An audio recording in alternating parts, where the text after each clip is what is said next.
Hoje nós vamos apresentar o nosso trabalho, que é sobre a obra Casa Grande Senzala, feito pelo Gilberto Freire. No capítulo que a gente vai apresentar, o capítulo 3, o colonizador português, antecedentes e predisposições. Basicamente, a gente vai ter que falar da biografia do autor, ou seja, do Gilberto Freire, da vida e das obras que ele publicou. Gilberto Freire nasceu em 1900, ou seja, da virada do século XIX para o século XX, e faleceu em 1987. Ele foi um sociólogo, historiador e ensaísta brasileiro. A obra mais importante dele foi Casa Grande Senzala, que é justamente a obra que a gente vai apresentar, e é uma das mais importantes sobre a formação da sociedade brasileira e sobre o período colonial brasileiro. E a gente vai falar da infância e da formação dele. Ele nasceu em Recife, em Pernambuco, em 15 de março de 1900. Ele é filho do professor Alfredo Freire e de Francisca de Melo Freire. Ele estudou no Colégio Americano Batista, onde se bacharelou, se formou em letras e foi orador da turma. Ele realizou pós-graduação na Universidade de Columbia, em Nova York, e com a influência do antropólogo Franz Boas. E ele escreveu artigos para o jornal Diário de Pernambuco sobre diversos temas e livros, e ele organizou o livro do Nordeste para esse mesmo jornal, que é o Jornal Diário de Pernambuco, abordando história, literatura, artes e tradições regionais. Ele lecionou Sociologia na Escola Normal de Pernambuco, sendo pioneiro dessa disciplina no Brasil. Ele viajou pela Europa e pelos Estados Unidos, mestrando em várias áreas como professor visitante. Entre 1933 e 1937, ele escreveu 3 livros fundamentais sobre a formação da sociedade patriarcal no Brasil e sobre a formação da sociedade no geral, abrangendo temas como, por exemplo, a colonização portuguesa, como, por exemplo, a obra Casa Grande Senzala, que é uma obra seminal que analisa as relações entre senhores e escravos no período colonial e o próprio período colonial, e Sobrados e Mucambos, onde ele explora o processo de urbanização e a cultura nas cidades brasileiras, e a obra Nordeste, onde ele desenvolve teses geográficas e é considerado um marco na literatura sobre ecologia. E os reconhecimentos e prêmios. Ele recebeu o Prêmio Internacional La Madonina e o Prêmio Machado de Assis da Academia Brasileira de Letras. Ele foi agraciado com a Gran Cruz de Santiago de Compostela e outros reconhecimentos. E aqui uma frase dele, que a gente separou, que é: sem o fim social, o saber será a maior das futilidades. Agora nós vamos falar sobre o livro Casa Grande Senzala, de Gilberto Freire, mais especificamente a parte O Europeu. Agora eu vou falar sobre a influência moura na identidade portuguesa. O texto analisa a caracterização do colonizador português no Brasil, destacando sua figura ambígua entre os imperialistas modernos e sua tendência à miscigenação, apesar de seu papel como terrível escravocrata. A colonização é descrita como aristocrática, patriarcal e escravocrata, ressaltando a importância histórica dos portugueses e seu esforço contínuo para se afirmar entre as grandes potências europeias. Além disso, discute-se a influência do ódio ao muro e a heresia na formação da identidade portuguesa. As guerras entre cristãos e mouros são fundamentais para o ardoroso nacionalismo português, embora não tenham sido essencialmente motivadas pela religião. A mística religiosa definiu um movimento da reconquista, polarizando cristãos e infiéis, influenciando a organização política e social. No Brasil, a colonização portuguesa reflete uma diversidade étnica e cultural, evidenciando um cosmopolitismo desde os primeiros contatos com estrangeiros. A liberalidade em relação aos estrangeiros na América portuguesa do século XVI é destacada, enraizada nas origens cosmopolitas e heterogêneas da nação portuguesa. A influência moura na formação da identidade portuguesa é discutida, ressaltando como as relações íntimas entre cristãos e mouros moldaram a sociedade e a cultura portuguesa, com destaque para a mobilidade social e étnica e a ascensão dos mozárabes na sociedade. Primeiro começamos com a interação entre diferentes grupos étnicos e sociais na formação de Portugal e Brasil. O texto descreve a influência dos mouros moçárabes na formação social e econômica de Portugal e, em certa medida, do Brasil. Ele ressalta a interação e a miscibilidade entre diferentes grupos étnicos e sociais ao longo da história. Temos também a adoção de técnicas industriais dos mouros na agricultura brasileira e em Portugal pós-reconquista. Inicialmente, destaca-se a adoção de técnicas industriais dos mouros na economia agrária brasileira, comparando-as às usadas em Portugal após a Reconquista Cristã. A circulação de sangue português, semita e mouriscos é discutida, evidenciando as complexas relações entre conquistadores e conquistados. O texto destaca a influência dos mouros e os judeus na formação agrária e econômica de Portugal, ressaltando que os cristãos portugueses não eram devotos, jejuavam raramente e viviam em uma terra farta de alimentos devido à atividade moura. Inicialmente agrária, a formação nacional portuguesa foi alterada pela atividade comercial dos judeus e pela política imperialista dos reis. A Reconquista não intensificou características feudais em Portugal, e a grande propriedade nunca representou um privatismo descontrolado, sendo frequentemente contraposta pelo poder da coroa e das grandes corporações religiosas. A Igreja desempenhou um papel significativo no povoamento e na redução à cultura do país, devastado pelas guerras, desenvolvendo a agricultura e as indústrias sob a proteção de abadias e mosteiros. Os mosteiros tornam-se centros de atividades industrial e agrícola, absorvendo pequenos proprietários por meio de doações e empréstimos, enquanto as corporações religiosas atuavam como bancos agrícolas, evitando que as terras fossem controladas por capitalistas judeus ou burgueses ricos nas cidades. Temos também a parte de que vamos ver a mobilidade social em Portugal, permitindo a ascensão de diversos indivíduos. O texto ele também vai abordar essa mobilidade social em Portugal, onde a nobreza nunca formou uma aristocracia fechada, permitindo a ascensão de indivíduos de diferentes origens. Além disso, enfatiza a importância dos artesãos e técnicos na sociedade urbana, especialmente em Lisboa, onde seu privilégio e influência política eram notáveis. Podemos observar a contribuição significativa dos mouriscos na colonização do Brasil, especialmente em São Vicente. A análise das camadas populacionais de São Vicente revela a contribuição significativa de indivíduos de origem mourisca na colonização do Brasil. Em suma, o texto destaca a fluidez e a interação entre diferentes grupos étnicos e sociais na formação das sociedades portuguesas e brasileiras. E para finalizar essa parte, temos a interseção entre culturas mouras, judaicas e cristãs na formação das sociedades brasileiras e portuguesas. As pesquisas de Elis Júnior desafiam a teoria iapontiana de Oliveira Viana, indicando que os 28% de Eugenia do Sul e seus descendentes excederam significativamente os 28% do Norte e seus descendentes no Brasil. A presença de descendentes de moçárabes entre os colonos do Brasil trouxe traços culturais mouriscos, como o tratamento gentil dos escravos e preferências estéticas. A influência moura também se refletiu na culinária, arquitetura e moralidade, com traços como a limpeza e o amor pela carne. A convivência com os judeus, concentrados na cidade e porto, gerou tensões econômicas e sociais, mas também influenciou a aristocracia e a política. Em Portugal e no Brasil, o cristianismo adotou elementos militares em santos como São Jorge, refletindo o contexto de luta contra mouros e judeus. A presença judaica na nobreza portuguesa revela uma história complexa de alianças e conflitos econômicos. O texto destaca as interações entre as culturas mouras, judaicas e cristãs na formação da sociedade brasileira e portuguesa, revelando nuances históricas e influências culturais significativas. Além disso, o texto vai enfocar a influência das grandes corporações religiosas, como os freis, cartuchos e cistercienses, na formação econômica de Portugal, comparando-os aos grandes proprietários brasileiros. Destaca-se a atuação ativa e criadora dessas corporações na agricultura e na economia, contrapondo-se à imagem de parasitismo frequentemente atribuída a elas. Os frades desempenham um papel fundamental na agricultura portuguesa, administrando propriedades de maneira eficiente, enquanto os senhores particulares frequentemente negligenciavam suas terras. A riqueza agrícola foi melhor preservada nos conventos do que nas mãos de particulares, evidenciando a gestão mais eficaz dos frades. E o texto também vai abordar a dieta e as condições alimentares em Portugal ao longo da história, destacando o consumo predominante de peixes secos e conservas, bem como a escassez de carnes e laticínios. A influência social, como os jejuns religiosos e a disciplina eclesiástica, contribuíram para o equilíbrio entre os recursos alimentares limitados e as necessidades da população, embora o declínio da agricultura e outras questões sociais tenham afetado a qualidade e a variedade da alimentação ao longo do tempo. É fundamental compreender os relatos proferidos por Leonardo e Alexandre de Gusmão, que nos advertem sobre os efeitos prejudiciais do cativeiro, refletindo sobre essa indolência, a lentidão, a esterilidade e a decadência econômica que permeiam a nossa sociedade. Ao discorrer sobre a colonização do Brasil, evidencia-se a necessidade da mão de obra escrava na agricultura tropical, delineando os contornos da nossa história e os desafios enfrentados pelos primeiros colonizadores. Os senhores de engenho desempenharam um papel crucial na transformação da colônia em uma próspera zona de produção de açúcar, mudando não apenas a economia, mas também a estrutura social e política do país. E, por fim, a economia colonial do Brasil teve uma significativa contribuição para o renascimento econômico de Portugal, estabelecendo vínculos históricos e profundos entre ambas as nações.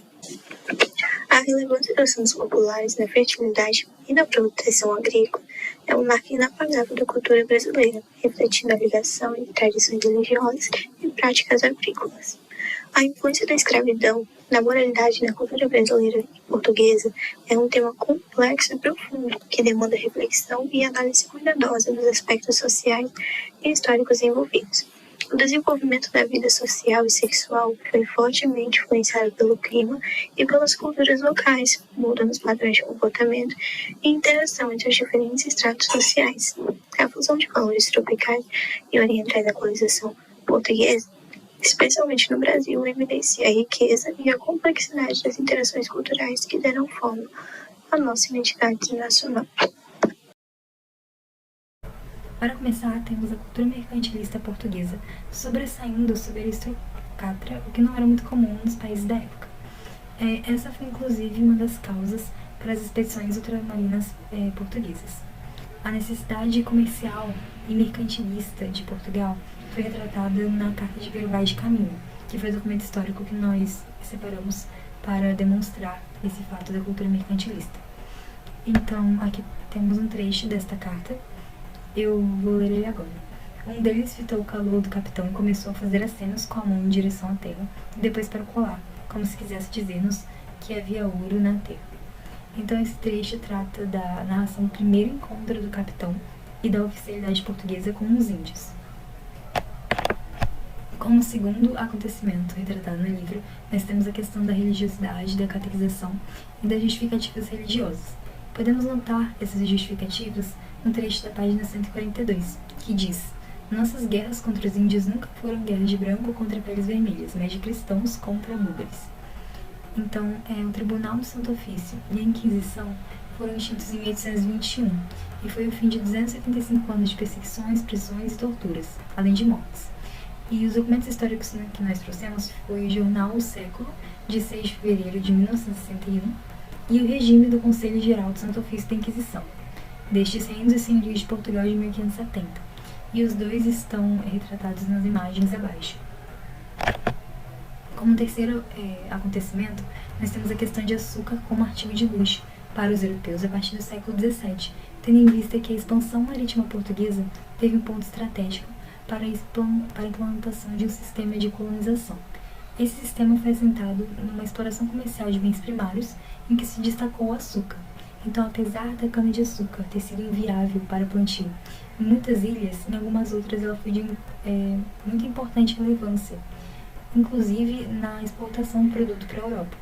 E a escravidão foi um dos alicerces essenciais desse sucesso do açúcar, e também acabou sendo transferido para o Brasil quando essa colônia foi vista como mais vantajosa economicamente para Portugal. E como documento histórico, nós trouxemos o Regimento de Tomé de Souza, de 1548, que ele aborda em um de seus tópicos a construção de engenhos de açúcar, que são esses tópicos retratados a seguir.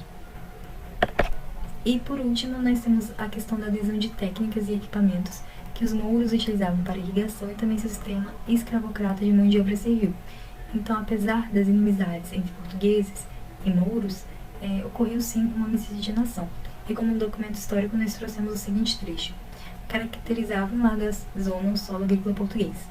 Então, Chaves Pereira chega a escrever do Portugal da primeira fase que, mercê dos mouros e dos religiosos, isto é, de obras de irrigação e outros cuidados técnicos que corrigiam até certo ponto aquelas deficiências, tinha a agricultura, sua principal indústria, melhor desenvolvida do que os outros países mais ao norte. Na época que o livro foi escrito, no início do século XX, a miscigenação entre o povo branco e o não branco era vista de forma negativa pelas classes dominantes. Assim, Freire escreveu seu livro contra tal argumento, defendendo que a miscigenação na verdade é um valor central da cultura brasileira. Ao afirmar que a miscigenação teria ocorrido de forma íntima, romantizada, o autor reduziu a gravidade da violência que o povo negro e os indígenas sofreram na formação desse país. Bom, agora eu vou falar sobre o mito da democracia racial.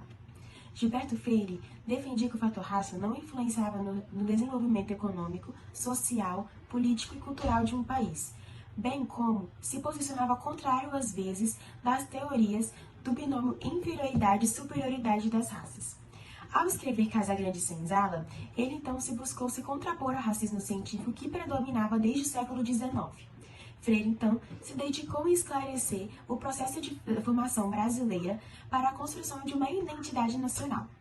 Dentre os conceitos formadores do mito da democracia racial, podemos elencar a integração harmônica, o hibridismo, visto por Freire como algo extremamente positivo, pois foi a partir dele, segundo o autor, que houve a possibilidade de um território e de uma nação não europeizada e europeizante, e a coesão e o equilíbrio entre senhores e escravizados. Relata que o mito da família patriarcal é uma concepção social e cultural que, historicamente, sustentou a ideia que o homem é o chefe da família, detento do poder e da autoridade sobre todos os membros do núcleo familiar, incluindo esposa e filhos. Esse mito reflete uma estrutura social profundamente enraizada em muitas culturas ao redor do mundo, atribuindo ao homem o papel de provedor e líder, enquanto relega as mulheres e crianças à posição de submissão e dependência.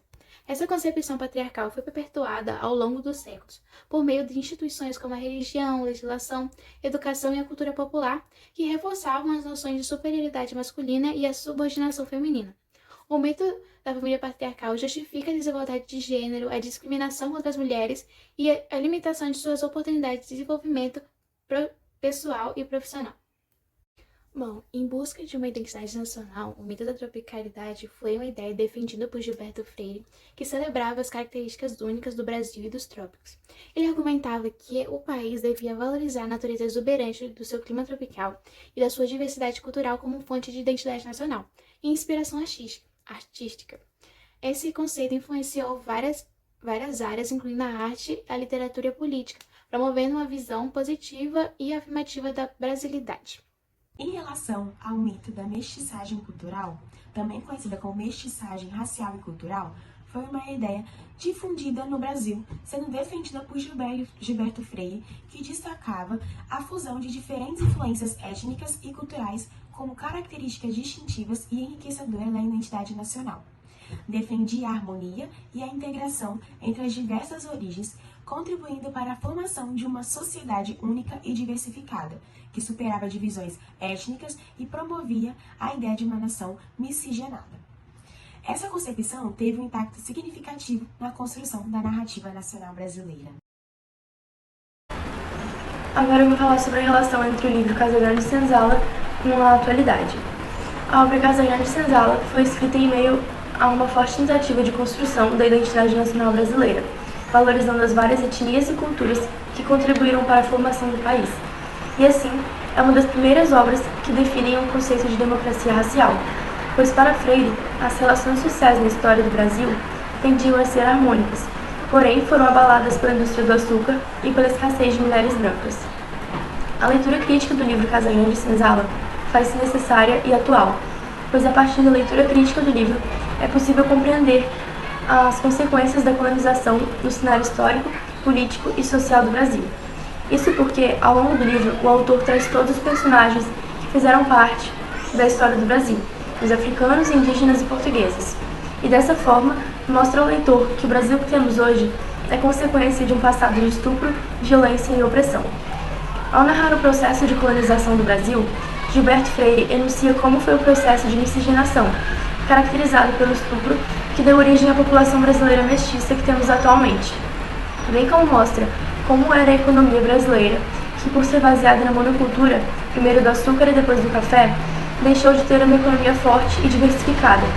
E isso se refletiu no Brasil de hoje, que também possui sua economia baseada principalmente no agronegócio. Além disso, no Brasil podemos ver que a sociedade patriarcal no Brasil colônia funcionava como um sistema em que o senhor do engenho tinha poderes de vida e morte sobre os escravos, filhos e esposa. Isso traduz na atual dificuldade da população brasileira em aceitar e lutar por uma sociedade democrática e igualitária. Haja vista essa sociedade baseada no patriarcado e na dita superioridade branca e católica, a herança que o Brasil de hoje recebeu se manifesta no machismo e no racismo estrutural. Dessa forma, a leitura do livro Casagrande e Senzala é importante, pois, somente a partir da consciência do processo histórico do Brasil é possível entender os estigmas sociais presentes no país e, dessa forma, lutar por uma sociedade mais justa, democrática e igualitária.